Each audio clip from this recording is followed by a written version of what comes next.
کے ساتھ ظلم کرے گا، زیادتی کرے گا، وہ اس کا خمیازہ اس دنیا میں بھگت کے رہے گا۔ بھائی بھائی کے ساتھ زیادتی کرے گا نا، وہ خمیازہ بھگتے گا۔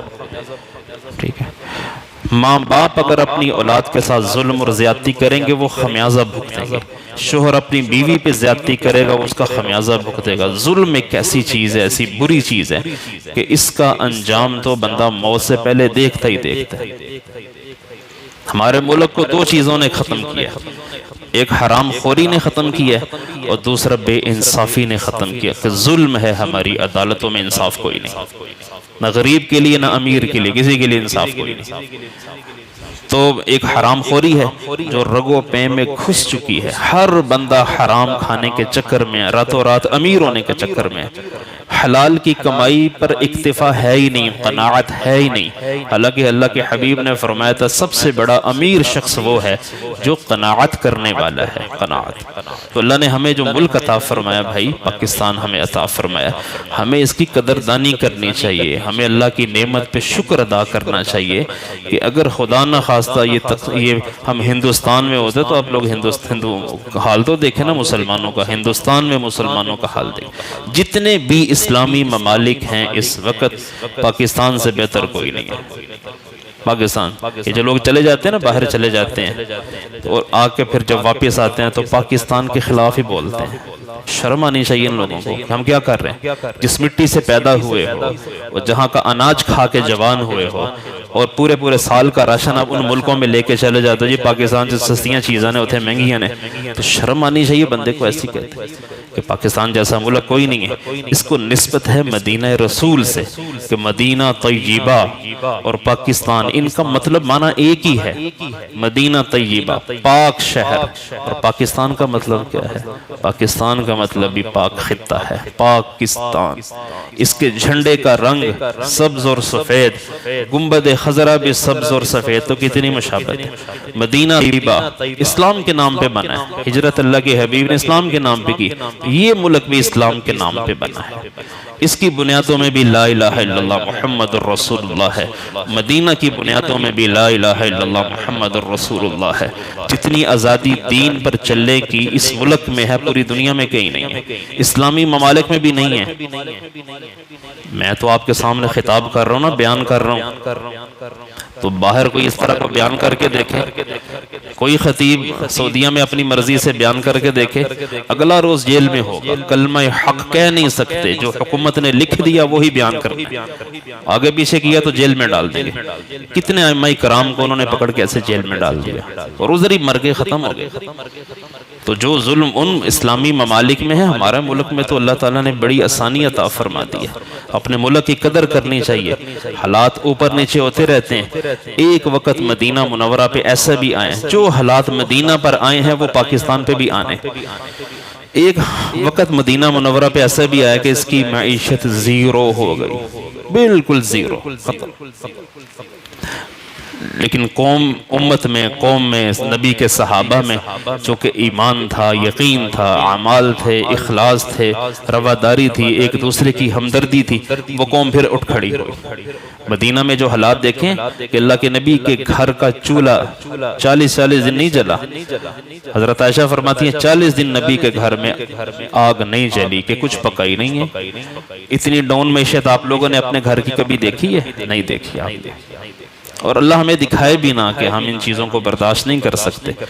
نبی نے پیڑ پہ پتھر باندھے، صحابہ نے پیڑ پہ پتھر باندھے، ہم نے کبھی پتھر باندھا پیڑ پہ؟ کبھی نہیں باندھا پیڑ پہ پتھر، اور کبھی اللہ بندوائے گا بھی نہیں کہ انہوں نے مشقت اپنے اوپر ڈال لی تھی۔ ساری تکلیفیں کا اللہم رزق آل محمد قوتا، اللہ آل محمد کی روزی کم کر دے اور میری امت کو نواز دے۔ ساری دعائیں آپ کی اپنی امت کے لیے ہیں۔ اپنے لیے آپ نے کیا مانگا ہے؟ امت کے لیے سب کچھ مانگا۔ اس لیے اپنے ملک کو کبھی برا نہ کہیں، حالات اپ ڈاؤن ہوتے رہتے ہیں۔ ہمیں ضرورت ہے ایمان کی، اخلاص کی، اتحاد کی کہ ہم مجتمع ہوں، ہم سیاسی نعروں کے پیچھے کبھی نہ جائیں۔ سیاسی نعرے سننے میں بڑے دلکش ہوتے ہیں لیکن ان کے تانے بانے کہیں اور جا کے مل رہے ہوتے ہیں۔ سیاسی نعروں کے پیچھے نہ جائیں۔ ہمارے سامنے دو چیزیں ہیں، کتاب اللہ و سنتہ، کہ اللہ کے کے حبیب کا فرمان ہے خیر الحدیث کتاب اللہ، سب سے بہترین کلام بات اللہ کی کتاب میں لکھی ہے، وخیر الہدی ہدی محمد، اور سب سے بہترین راستہ زندگی گزارنے کا طے کرنے کا وہ محمد صلی اللہ علیہ وسلم کی شریعت ہے، محمد کا دین ہے۔ تو ہمارے پاس سب سے بہترین کتاب، سب سے بہترین راستہ، اس کے باوجود بھائیو ہم بھٹک گئے، صرف لالچ میں آ گئے کہ میں نے امیر ہونا ہے۔ اس کے لیے بندہ حرام خوریاں کرتا ہے، ڈنڈیاں مارتا ہے، دھوکے دیتا ہے، فراڈ کرتا ہے۔ میری امت کو جس نے دھوکہ دیا وہ ہم میں سے نہیں ہے، کاٹ دیا آپ نے اپنی امت سے۔ تو آج سے نیت کریں ہم نے اپنے ملک کو نقصان نہیں پہنچانا۔ ملک کو وہ نقصان پہنچاتا ہے جو فراڈ کرتا ہے، جو دھوکہ دیتا ہے، جو جھوٹ بولتا ہے، جو جعلی چیزیں بیچتا ہے، 1 نمبر چیز بتاتا ہے اور 10 نمبر چیز فروخت کر رہا ہوتا ہے۔ چیزوں میں عیب موجود ہوتے ہیں، وہ چھپا کر لوگوں کے سامنے چیز بیچ رہا ہوتا ہے کہ حرام خوری کے 100 قسم کے ذرائع ہیں جہاں سے روزی آسانی سے مل جاتی ہے۔ تو اللہ نے برکت رکھی ہے اپنے ہاتھ کی کمائی میں، ہاتھ کی کمائی کھاؤ، اور جو اللہ نے آپ کو آسان رزق دیا ہے، اور اللہ سے ہی آسانیاں مانگو۔ صحابہ کرام کے زمانے میں جب کوئی مشکل پیش آتی تھی وہ حضور کے پاس آ جاتے، اللہ کے حبیب یہ مسئلہ ہے، آپ اس بندے کو دیکھ کر پھر آپ اس کا حل بتایا کرتے تھے۔ ایک شخص کو آپ نے بتایا کہ باوضو رہا کرو، اللہ تیرا رزق بڑھا دے گا۔ ایک شخص مسجد میں بیٹھے پریشانی کے عالم میں کہ قرضہ بڑا ہے، حضور لوگوں کا دین دینا ہے، میں مارکیٹ میں بازار میں جا نہیں سکتا کہ میں نے اتنا قرضہ لوگوں کا دینا ہے، پہاڑوں پہ رکھ دو پہاڑی دب جائے۔ ارشاد فرمائے یہ دعا پڑھا کرو، اللہ تیرا قرضہ اتار دے گا، پہاڑ کے برابر بھی قرضہ تیرے پہ ہوگا، خدا اتارے گا۔ وہ کیسے اتارے گا وہ جانتا ہے، اللہ جانتا ہے۔ اللہم انی اعوذ بک من الہم والحزن واعوذ بک من العجز والکسل واعوذ بک من الجبن والبخل واعوذ بک من غلبۃ الدین وقہر الرجال۔ یہ دعا پڑھا کرو، اللہ تمہارا قرضہ اتارے گا۔ تو ابو امامہ صحابی تھے، انہوں نے کہا میں نے یہ پڑھنی شروع کی، چند روز بعد حضور کی ملاقات ہوئی، سارا ہی قرضہ اتر چکا تھا، ختم۔ وہ کہاں سے پیسے آئے وہ اللہ کو پتا، کہاں سے دیے۔ تو کوئی طاقت بیرونی پاکستان پہ براہ راست تو حملہ نہیں کر سکتی کہ یہ ایٹمی ملک ہے، وہ اس ملک کو توڑنا چاہتی ہے اندر کے خلف شار کے ذریعے۔ وہ مسلمانوں کو مسلمانوں سے لڑا دے گی، وہ پی ٹی آئی کو نون لیگ سے لڑا دے گی۔ چلو جی، ان لوگوں کو کوئی فرق نہیں پڑنا، وہ اپنے محلات میں آرام سکون سے، یہ عوام مر جائے گی نیچے، یہ عوام مر جائے گی جو اپنے لیڈروں سے آج تک نہیں ملی، اور ان کے لیڈر ان کے ساتھ خیر خواہ نہیں ہیں۔ یہ خامخواہ جانے قربان کرنے کے پیچھے اپنے بھائی کا گلا، 2 سگے بھائی ہیں، ایک کا اس سیاسی جماعت سے تعلق ہے، دوسرے کا مخالف سیاسی جماعت سے تعلق ہے، دونوں نہیں بولتے ایک دوسرے سے۔ وہ اس کے لیڈر کو برا کہے تو یہ تھپڑ مار دیتا ہے، اس کے لیڈر کو برا کہے، دونوں کی اپنے لیڈروں سے کوئی ملاقات نہیں۔ اور ایسا شیطان نے چکر دیا، ایسا شیطان نے چکر دیا کہ پاک فوج کے خلاف کھڑے ہو گئے لوگ۔ سب سے بڑی ہلاکت اس قوم کی یہ ہے کہ یہ اپنی فوج کے سامنے کھڑی ہو گئی۔ جو اربوں روپیہ خرچ کر کے غیر وہ کام نہیں کر سکا جو یہ کام کر دیا۔ تو اپنی فوج کے خلاف کبھی نہیں بولنا، اپنی فوج کو برا نہیں کہنا، وہ محافظ ہیں تم لوگوں کے، تم آرام سے میٹھی نیند سوتے ہو، آرام سے کاروبار کرتے ہو، تو اپنی فوج کے خلاف کبھی نہ بولو۔ یہی ہیں جنہوں نے آگے چل کے محاذوں پہ لڑائیاں کرنی ہے، تم لوگ تو آرام سے بیٹھے ہو یہاں پہ۔ تو دعا کیا کریں اپنے ملک کے لیے، حالات جیسے بھی ہوں۔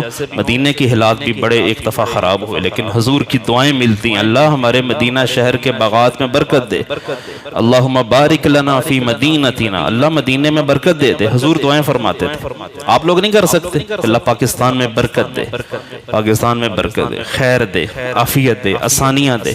تو خدا سے آسانیاں مانگا کرے، عافیت مانگا کرے، سہولتیں مانگا کرے، اس کے خزانوں میں کسی چیز کی کمی نہیں۔ جو فرائض ہمارے اوپر لاگو ہیں ان کو ادا کرو، حرام سے بچنے کی کوشش کرو، کسی بھی قسم کا حرام ہے اس میں ملوث نہیں ہونا۔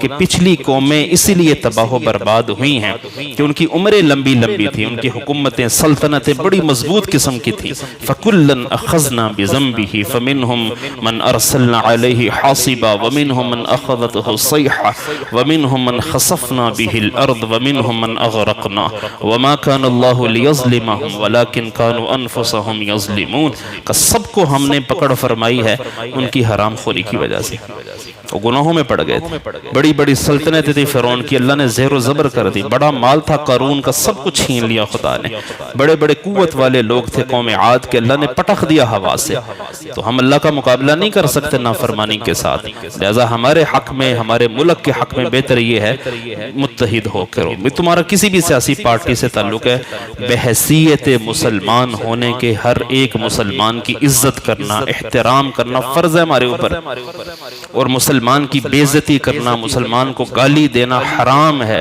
حضور نے فرمایا مسلمان کا مال کھانا حرام، اس کی جان لینا حرام ہے، اس کا خون بہانا حرام ہے، اس کی بے عزتی کرنا حرام ہے، ہم کر ہی نہیں سکتے، تو سیاست کی وجہ سے اگر آپ ایسا کرتے ہیں اپنا انجام برا دیکھیں گے آپ سب سے زیادہ قیامت کے دن نقصان میں وہ شخص اٹھایا جائے گا جو لوگوں کی دنیا بنانے کے لیے اپنی آخرت تباہ کر گیا، اپنے لیڈر کے نعرے مارتا رہا زندہ باد زندہ باد فلاں زندہ باد فلاں اور اپنا بیڑا گھر کر لیا، اپنے گھر میں بول چال کوئی نہیں، اپنے گھر میں قطع رحمی ہے، تو ظلم اور قطع رحمی سے بچنے کی کوشش کرے، اللہ ہم سب کو اس کی توفیق عطا فرمائے۔